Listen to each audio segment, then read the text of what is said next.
இந்த கேள்வி என்னன்னா, நோன்பு நோக்க முடியாதவங்க அதுக்கு பரிகாரமா சமைச்ச உணவு கொடுக்கலாமா அல்லது தானியம் கொடுக்கலாமா, இல்லைன்னா பரிகாரமே செய்யாம இருக்கலாமா? இது கொஞ்சம் விளக்கமா. அஸ்ஸலாமு அலைக்கும். நோன்பு வைக்கிறதுக்கு முடியாதவர்களுக்கு மார்க்கத்தில் ஒரு பரிகாரம் இருக்கிறது. நோன்பு கடமை, அதுல விதிவிலக்கு பெற்றவர்கள் சில பேர் இருக்கிறாங்க. யாருக்கு விதிவிலக்கு? வெளியூர் பிரயாணம் போறாங்க, நோன்பு விட்டுறலாம், ஆனா பிந்தி வைக்கணும். அது ஒரு விஷயம். ரமலான் மாசத்துல 2 நாள் வெளியூருக்கு போறோம், நோன்பு வச்சுட்டு போறது பிரயாணம் கஷ்டமா இருக்கு எப்போதுமே. அதனால என்ன பண்ணிடலாம், 2 நாள் நோன்பு விட்டுவிட்டு ரமலான் முடிஞ்சோன்னு வச்சுக்கிடலாம். அது ஒரு சலுகை. அதே மாதிரி நோயாளியா போயிட்டோம், நோயாளியா போயிட்டா என்ன செய்யலாம்? வயிற்று சரியான காய்ச்சலா இருக்குது, நான் நோன்பு தான் வைப்பேன் அப்படிலாம் மார்க்கத்தில் சொல்லப்படல. காய்ச்சலா விட்டுருப்பா, 2 நாள் கழிச்சு வச்சுக்க, அப்புறம் என்ன பேர், அதனால என்ன இருக்கு, ரமலானுக்கு பிறகு வச்சுக்கிற வேண்டியதுதான்.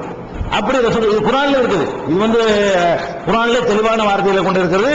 ஒமன் கான மின்கும் மரீலன், உங்களில் யாராவது நோயாளிகளாக இருந்தால், அவ்வளா சஃபரின் அல்லது பிரயாணத்தில் இருந்தால், ஃபஇத்தத்தும் மின் அய்யாமின் உகர், வேற ஒரு நாள்ல நீங்க வலிச்சு கொள்ளலாம்னு அல்லாஹ் சொல்லி காட்டுறான்.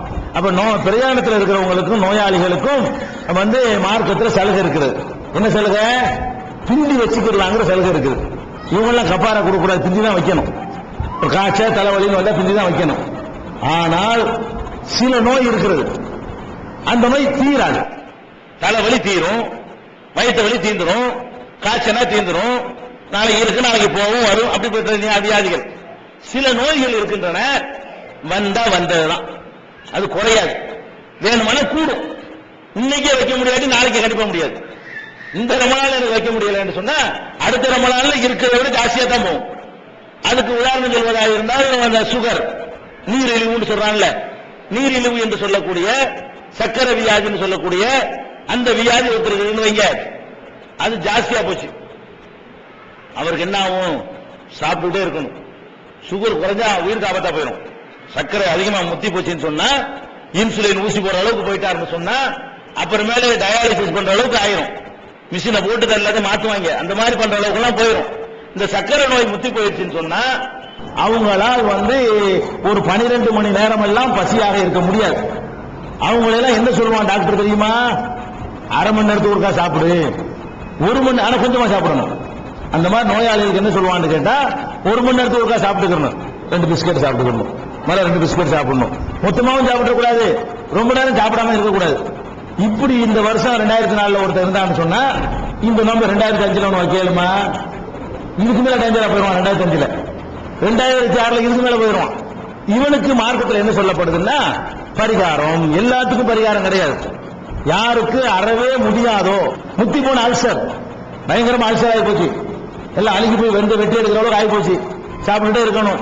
இப்படி ஏதோ ஒரு எத்தனை விஷயங்கள் இருக்கு, நமக்கு தெரிஞ்சிருந்த உதாரணத்துக்கு சொல்றோம், தெரியாத எத்தனை புது புது நோய்கள்லாம் இருக்கலாம். அப்படியான நோய் உள்ளவர்களா இருந்தார்களே, ஆனால் அவங்க நோன்புக்கு பதிலாக என்ன செய்யணும்னு கேட்டா, ஒரு நோன்பை விடுவதற்காக ஒரு ஏழைக்கு உணவு கொடுக்கணும். ஒரு நோன்புக்கு ஒரு ஏழை. அப்ப 30 நாள் நோன்பு வந்துச்சுன்னா 30 கொடுங்க. அந்த மாசம் 29 முடிஞ்சுட்டா 29 பேர் கொடுங்க. ஒரு நோன்புக்கு ஒரு ஏழைக்கு உணவு கொடுக்கணும். உணவுண்டா என்ன? அந்த காலத்தில் அரபு நாட்டில் 2 வேளை திம்பாங்க. இப்ப 10 வேளை சாப்பிடுறாங்க. இந்த இப்ப கிடைக்க முடியாது.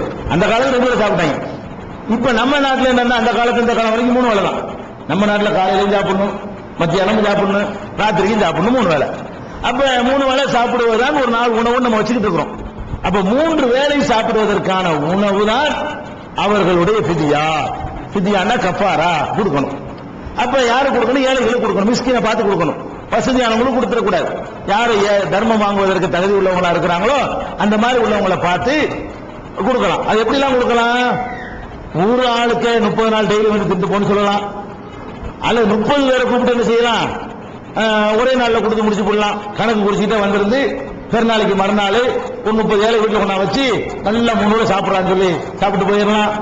ரூபாயும் கொடுக்கலாம், ஹோட்டல்ல போய் சாப்பிடுங்கன்னு சொல்லலாம், நெல்லாவும் கொடுக்கலாம், அரிசி. அதெல்லாம் என்னவா இருக்கணும்னு கேட்டா, அந்த 3 வேளை உணவை அவன் நிறைவு செய்யக்கூடியதாக இருக்கணும்.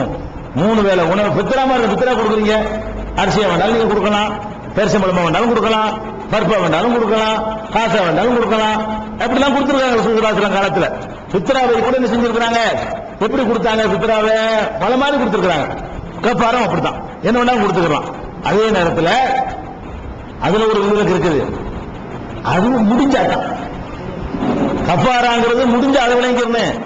இப்ப நான் ஒருத்தர் எனக்கு அந்த மாதிரி நோய் வந்துருச்சு, உடல் ரீதியா எனக்கு வைக்க முடியாது, காசும் இல்லை, எனக்கு 2000 ரூபாய்க்கு மாசத்துக்கு மாத்திரை வாங்கணும், எனக்கு வருமானம் வந்து 2000 ரூபாய் 3000 ரூபாய் வருது, நான் அதை சாப்பிடணும், நான் எங்களுக்கு 30,000 சோறு கொடுக்கறது?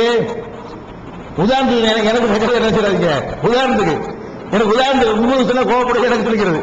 இப்ப எனக்கு ஒரு முத்து போன சக்கரை வியாதி இருக்குன்னு வைங்களேன், அப்படி இருந்து என்ன பண்றேன், அது எனக்கு சரியா வர நோம்பு விட்டுறேன்.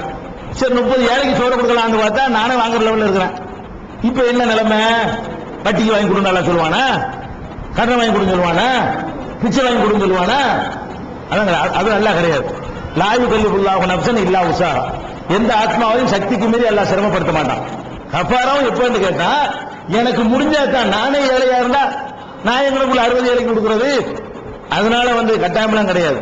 அது மாதிரி ஏழைகளுக்கு உணவு கொடுத்துருவான்.